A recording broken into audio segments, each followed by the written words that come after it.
Hello guys, and welcome back to my channel. It's been a long while since I have been on YouTube, and it's because I had to take care of my mental health. I have been going through things and dealing with things behind the scene, and I'm always at a loss of like, should I disclose the things that are going on behind the scenes? Is it too much? Is it too little? And I feel weird when I don't disclose things because I feel like I'm putting on a show. I'm not one to put on a show. I don't like to act. I'm not an actress. I didn't go to school for acting, so I tend to just either say what's going on or withhold information. So it's kind of just hard to determine like what should be done. My room is a mess. I haven't opened the blinds because it messes with my lighting when I have it on, but I have this light right here on, and I don't know where to put it to make it like good, you know. Spooky. I'm just gonna leave it there.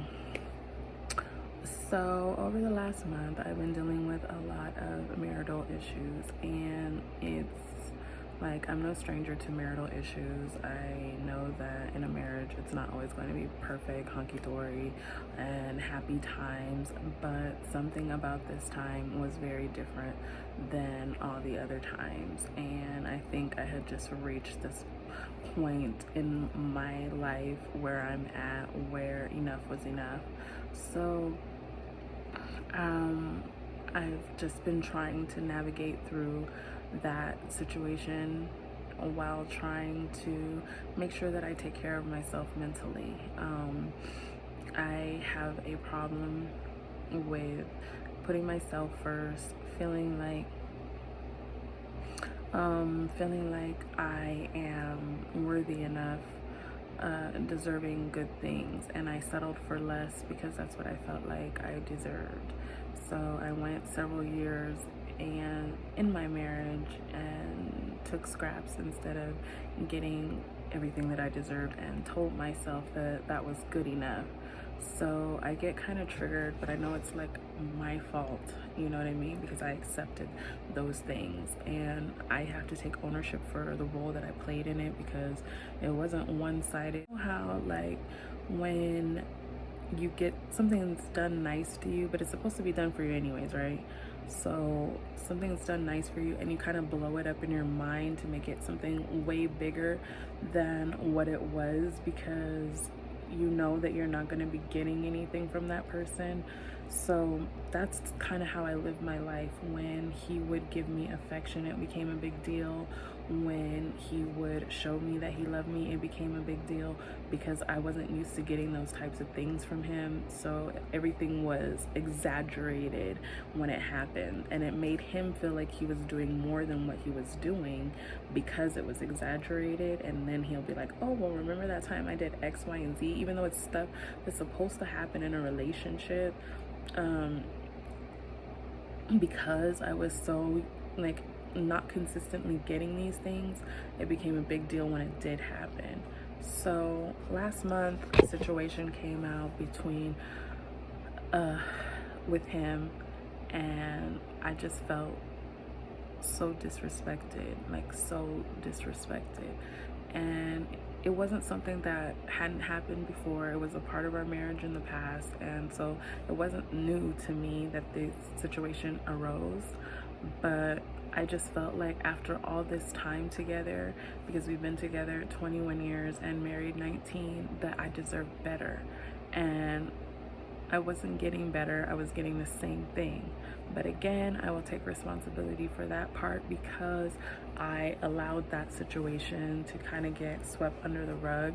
And so here I am, you know, like expressing myself like, yo, you hurt me. I really don't feel like I can get past this. And to him, it was just a, you know, yeah, I did it and move on type of thing, because I accepted that in the past. I realized in my marriage, like, I went through a lot of things by myself. I suffered through a miscarriage by myself. As a matter of fact, I suffered through two by myself. And with my daughter, you know, and one one with my daughter and son, but it's devastating, you know what I mean? Like, and the first one, he walked out on me when it happened. It was like, I have to go to work while I'm left bleeding everywhere. You know what I mean? Like, who expresses love like that? He did eventually like return or whatever, but just that feeling of abandonment, no matter how long it was, 5 minutes, 10 minutes, an hour, 2 hours, just that feeling of abandonment in itself created a situation for me in my head. You know what I mean? Like, now I'm halfway expecting abandonment each time. And moving into the future, you know, like years ago, almost 2 years, almost 3 years ago, I got hit by the car, and he focused more on how he felt about it, like his emotions about it, versus my son and myself, who were the ones that actually experienced it. He focused all on himself and how he felt about the situation, while all he was doing was calling insurance companies. That's all he was doing, was calling our insurance company. And yes, it was you know, like a whole thing where you had to like call this department, call that department, this person didn't have information, that didn't, but that's nothing compared to the pain that I was enduring and the fear that my son was experiencing. So like, I've been through a lot of things throughout. That's like, I told you, the miscarriage is like the beginning and this was towards the end. I've experienced a lot by myself. I've gone through a lot of the marriage by myself, and like, it's hard because I became so accustomed to this treatment. I became so accustomed to, you know, not receiving love or affection from this person, you know what I mean? Like, it just became so normal and so average for me to deal with. Next situation comes up last month. I was like, enough is enough. Like, I can't keep dealing with this. This is not fair to me, you know? Like, this shows how little respect you have for me. And on top of the disrespect that I was getting from him, I was receiving from his family as well. He would report to me every single time they talk shit about me. He would report it and be like, my mom said this, my dad said that, my so-and-so said this about you. And I'm like, wow, so you're gonna constantly come at me and tell me what these people are saying about me every time you're on the phone, and then expect me to be okay with going to visit these people? Like, how is that supposed to go down? You know what I mean? Like, I already had situations with them in the past, and I try to be cordial because that's just how I was brought up. I love his brother to death. He has a niece that I love to death, and those are people that I actually talk to and interact with in his family, and I do love them. And I know this video might change that, but I'll still have love for them. I don't blame them if they decide not to talk to me. I don't blame them if they no longer want to affiliate with me, and I get that. It's fine with me. You know what I mean? I get it, because that you stand up for your own, and I can't be mad if you choose to side with your own family. You know what I mean? Like, I'm not gonna be mad at that at all, ever. But what I was mad at from him is the fact that he made it okay for his family to disrespect me. He didn't stand up for me. He didn't like do anything that's like, yo, I draw the line here. Like, I won't let that happen. Because when the roles were reversed, and he very well deserved the disrespect because of what he did to me, and I talked to my parents about it, and they didn't disrespect him. And then one Christmas, he wasn't allowed at my parents' house. It was a Christmas after a huge situation between us, and they were like, he can't come to the house. And where we were like coming back from being separated for a year, he was living somewhere else for a year, and we were like he came back that month in December, and they were like, he can't come to the house, he can't be in the house after what he did to you. And I didn't go to my parents' house for a Christmas. And do you know how devastating that it was for my kids? Do you know how devastating that was for me not to be able to go? But I stood by his side, you know what I mean? No matter what. And when it became to his family, he'd throw me under the bus really quick, and he would let them talk about me real quick, you know what I mean? But all the sacrificing I did for him. So I always held out hope that like one day things would change, and one day things would get better. And they would have little peaks, little valleys here and there. They're like the negatives are like way down. Like those things are like recession looking at the stock market, down low dip type things. And then the peak wouldn't even be like that. It would be a small peak, like tiny, and then down again. You know what I mean? Like there's never a full recovery or rebound from the situation. It was just a little tiny peak, and then we would just be on our way on the downslope again. So I started looking more at myself. Why is this okay? You know, why did I normalize something that was so toxic? You know what I mean? And I end up looking at my home life, of course, because where these things become normalized are usually in your home when you're growing up. So I end up looking at my home life, and in another video I had mentioned that I had married my trauma, and that very well made it so normal for me to endure this type of behavior, made it so that it was so normal for me that I accepted this stuff, you know. And as much as I felt like I needed to get away from it, not deal with it, not, you know what I mean, it was hard because that's all I knew growing up. That's all I knew in my marriage. That's all I know. I've only known these things for 40 years of my life. I've only known this type of way of showing me love, like the way that it was. It's given and taken away. Everything is very conditional. And so like, and our version of give and take in this house was me giving everything and him taking everything from me. There was a lot going on behind the scenes, behind a smile, behind a picture, that a lot of people were just like, I didn't know you were holding this in. So with this situation here, I decided not to come to YouTube first, and I just decided I was going to go to my tribe and reach out to my members, my family, and everything. And I'm grateful that I did it this way, because normally what would happen is I would not talk to anyone, and since he's here, it would make me gravitate to him again and pull me back into this whole like toxic loop that is going on. And so I would get pulled in, we would get close again, and then all of a sudden the shit would start all over again, over and over again. This is just what would happen. So I decided, like, let me reach out to my people and let them know like what's going on, how I'm feeling, what's happening, and work it out with them, because he was being very controlling about talking to his counselor. Like, he didn't want me to talk to him, and he would put it off and put it off. And before this situation happened in July, my Amazon shit.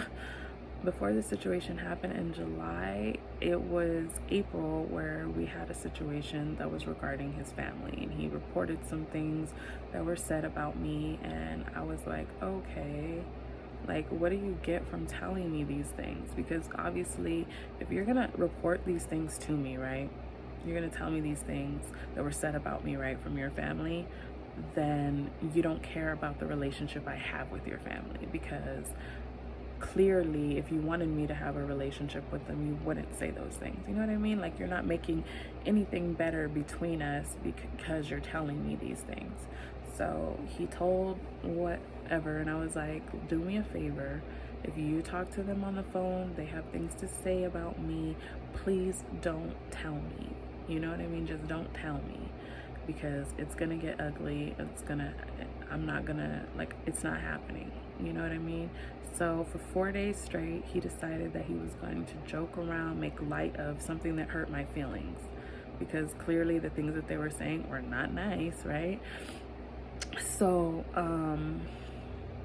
he decided to tell me, make jokes, dance around about it, and then ask me to be like, hey, you know, they said they want to come out, or they want us to go out there. And I'm like, I'm not going.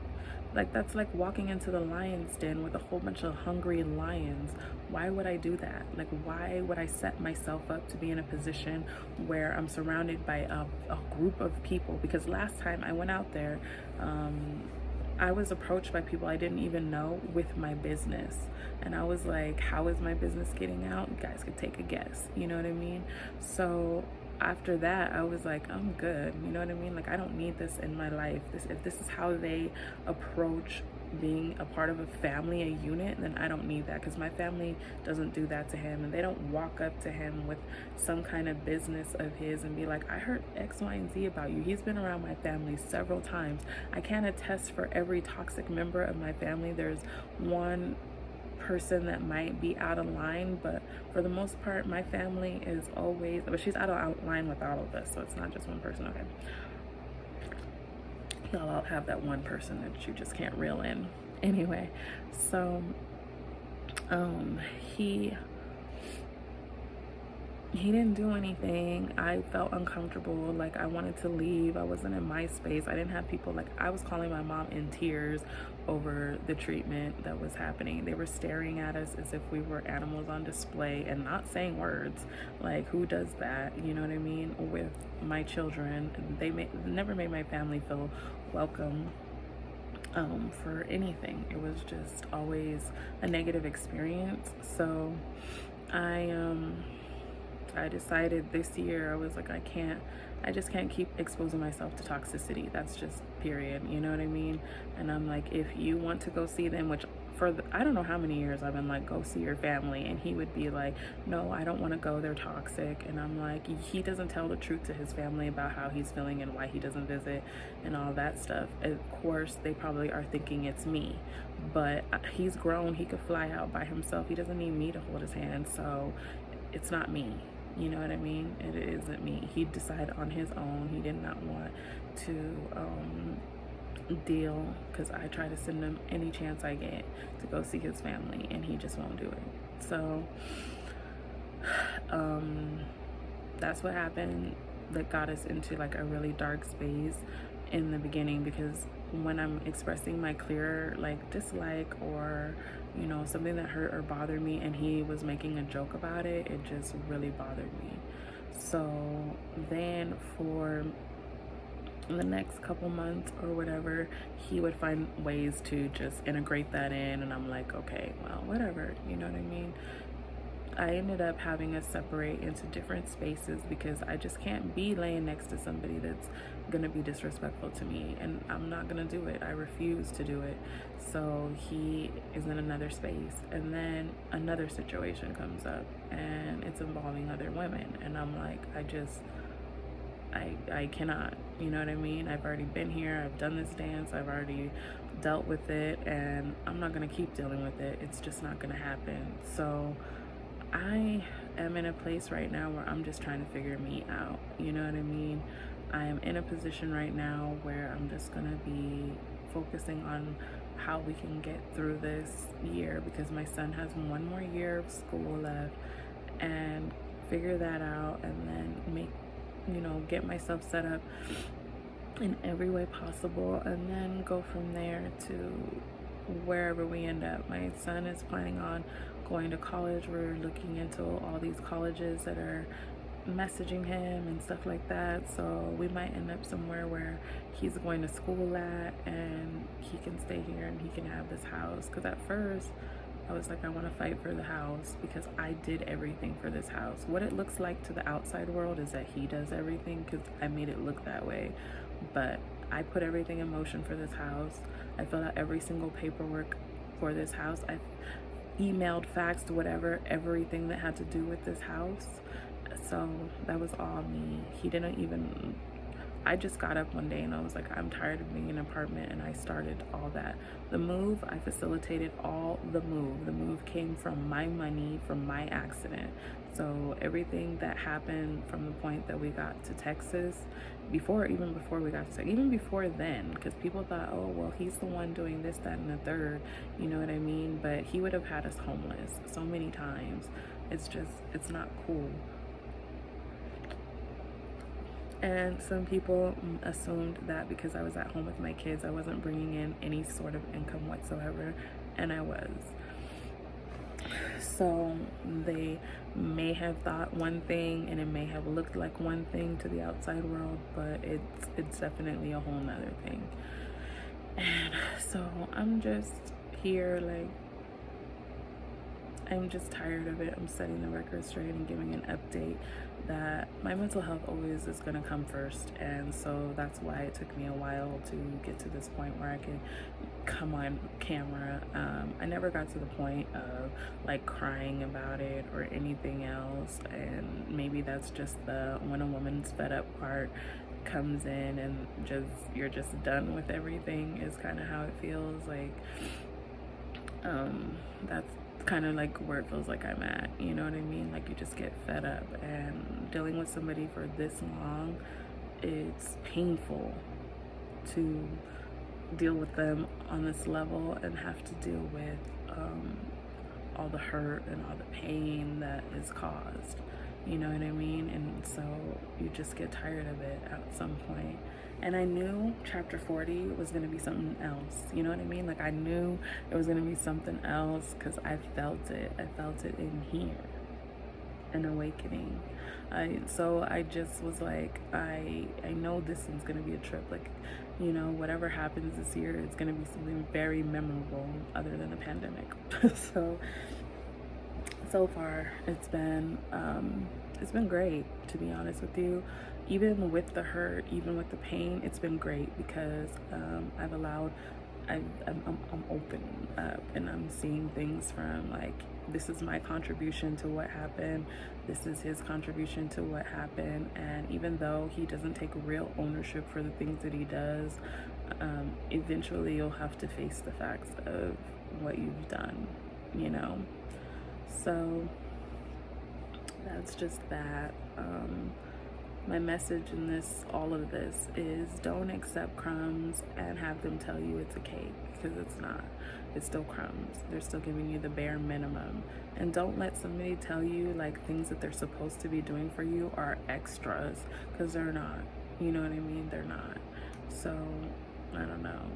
If you're wondering if this marriage is salvageable, it's not on my end at all. Like I can't see him changing because he hasn't changed in this long of us being together.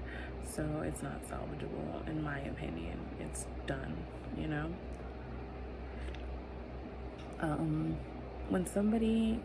When your energies are together and it creates anxiety, it creates like unrest, and it creates all kinds of negative emotions. And then when you're not with that person and you feel lighter and better and you know, you just feel better, then there's something off about your energies mixing. There's something off about the way that you guys come together, and it's obvious that our energies together are not a good thing. Like our energies together are not good. He has a very draining energy that takes a lot out of me, and I don't get replenished from that.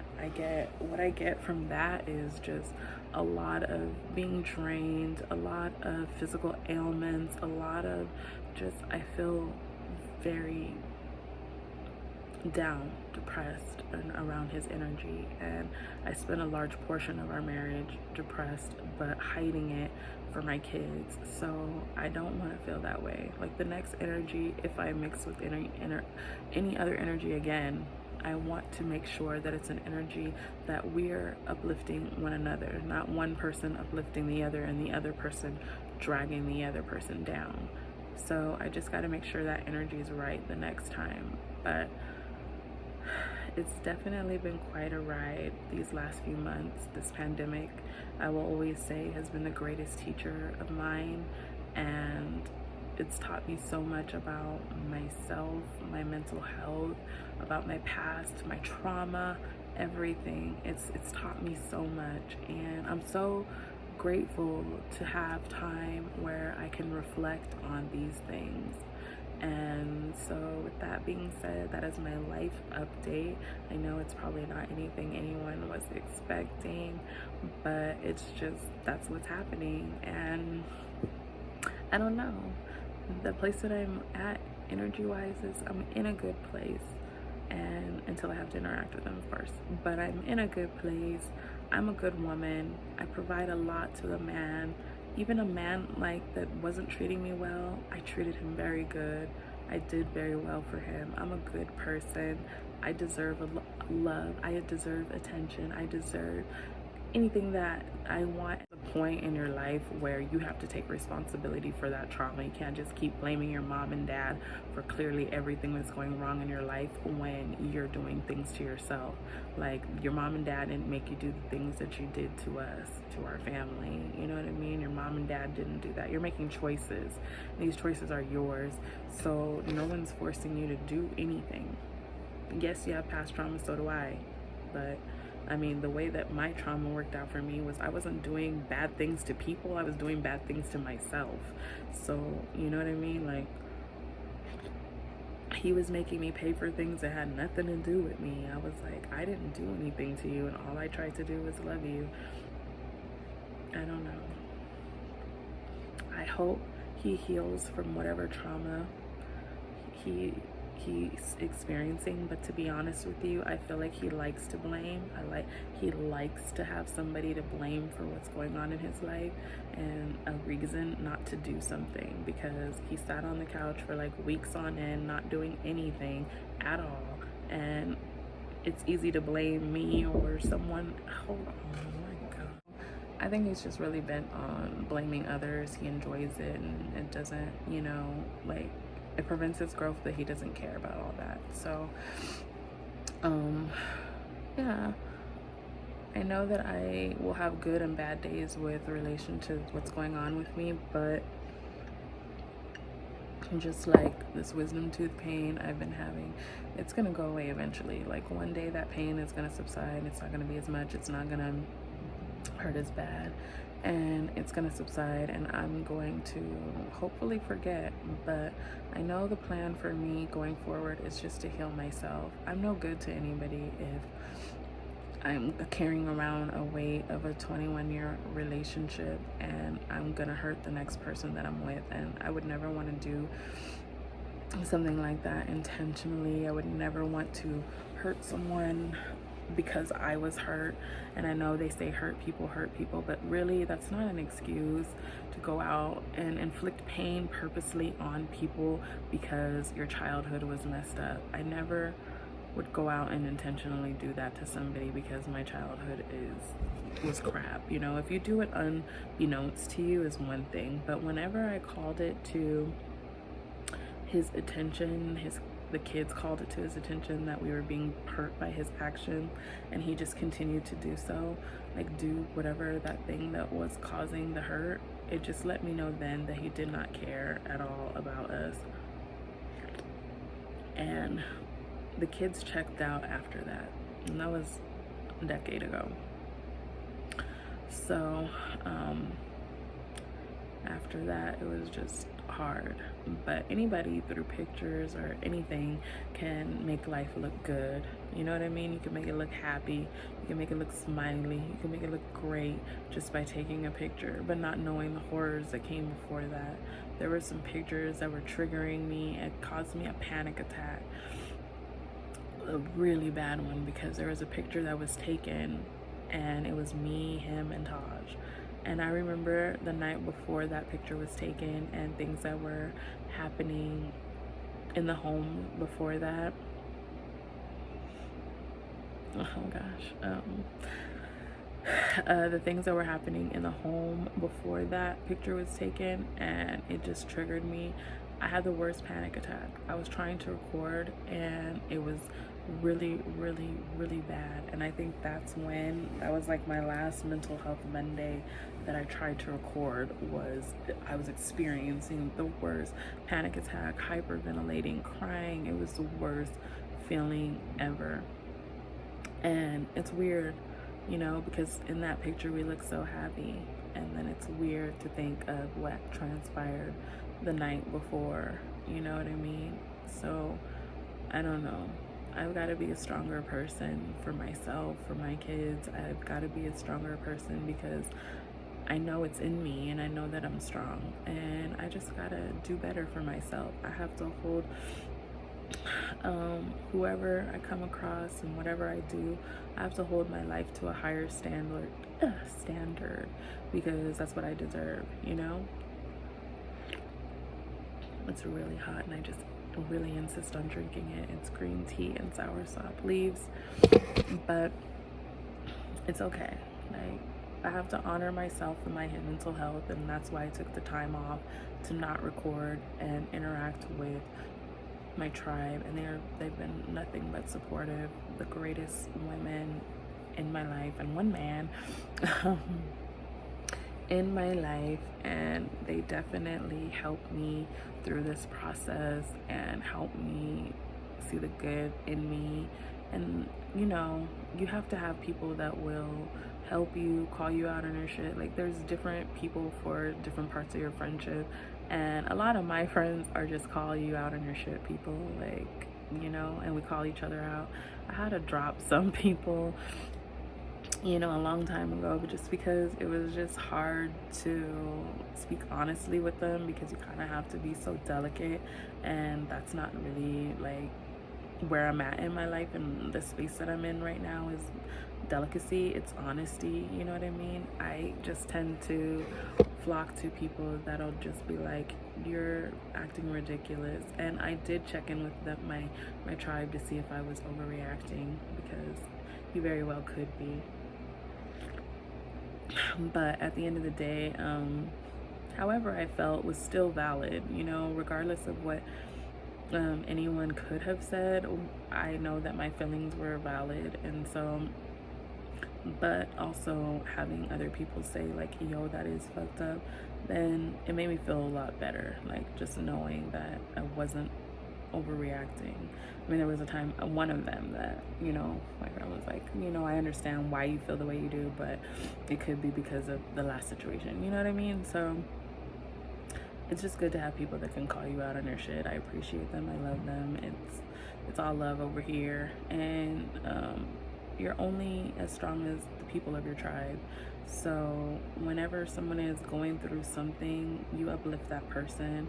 And I definitely want to send a very special shout out to one of my tribe members that is experiencing something similar to what I'm going through. I'm not gonna say her name. She knows who she is, and we're gonna make it through, and we're gonna be stronger, and we're gonna reach the other side, and it's gonna be amazing. And chapter 40 for me is gonna be amazing. I am almost 3 months into being 40. And so far it's just been a spiritual awakening. So far it's just been spiritually enlightening, and it's been something that I'm like, wow, you know, I have a lot of me to work on and me to focus on. And you know, if I had done the work when I was younger, I don't think that I would have met him, and we wouldn't have crossed paths, you know what I mean? But I'm grateful to have crossed his path, because I'm gonna say okay, created two amazing human beings by crossing his path. And that is one thing that could never be taken away, you know what I mean? From our energies intertwining, that can't be taken away. We made two human beings that are phenomenal together, and I'm forever and a day happy for that part of it. But the rest of it is, he started looking at me very differently. So yeah, y'all, that's the update. Whatever happens next in my life happens next, you know? I don't know. And right now all I'm doing is journaling, yoga, working out, and working when work is available. It's been pretty freaking dry lately, but I've also been like reading things and cultivating, taking care of my plants.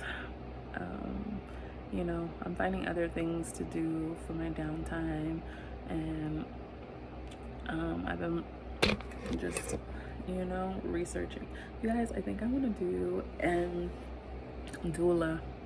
I really do. Like, I've been thinking about it for years, but lately it's just been, especially with all the research I've been doing on Black women and stuff like that, and the birthing process and how we're treated. It just really made me want to do it. This book right here is amazing, and it tells you a lot about things that are going on in our community and stuff like that. It's an amazing book. So it's definitely like time for me to level up myself and, you know, figure out my next path. I just see myself in the country somewhere, living like Earth Mama medicine, growing all the things. And yeah, so also like the content that I watch now and the things that I take in have to align with my energy and stuff like that. So I haven't been really watching a lot of YouTube. I'm just trying to feed my mind information, and so I know this is gonna be a long video, but I definitely just wanted to give that update and, you know, let y'all know where I'm at mentally, emotionally, physically. Physically, I felt actually pretty good. And when I got my tooth out, like, a lot of pain from the rest of my body had subsided or lessened. Oh my God, excuse me. Or lessened, even though maybe it's because I'm focused on this pain so much, but it definitely doesn't feel like it did before. So I'm gonna just leave here now. There is some stuff I wanted to talk about with oral health and COVID, but I'm gonna do that in another video. And yeah, because my oral health is shot to crap. Like, why is dental so expensive? It's been a roller coaster of emotions, but I am proud of myself nonetheless of dealing with all the good and the bad and the ugly that's been coming my way and taking it in stride. So, all guys. All right, you guys, I'll see you in the next video. Thank you so much for watching. And if any of you guys are experiencing anything close to what I'm experiencing, I really feel for you. And if you're not experiencing what I'm going through and you have a beautiful, healthy relationship, keep it that way, please. So, I mean, relationships are not easy. You know, it's two people from two different backgrounds coming together and making life work. So it's not always easy. You see things differently. And so just make sure that you guys are cultivating really good relationships with other people, and you're actively listening and communicating effectively, because that is the foundation for the start of a good relationship. And anything, you know, you can change, things can change, you know what I mean? Like, it's not all destined to be bad. If it starts off bad, like, you know what I mean, you can grow together. And so I just don't, I haven't given up on love. I'm not tainted by the things that I've gone through. I don't see love and relationships as a negative thing. I think it's all beautiful and all lovely if you're willing to work at it. Unfortunately, I was with somebody that didn't care to do the work. So that is that. But I love you guys so much. I've missed you so much. Hopefully I'll be back. I have no idea when, if, or how it's gonna look when I do come back. But just for now, that's an update on me. So I love you guys. Thanks. Bye.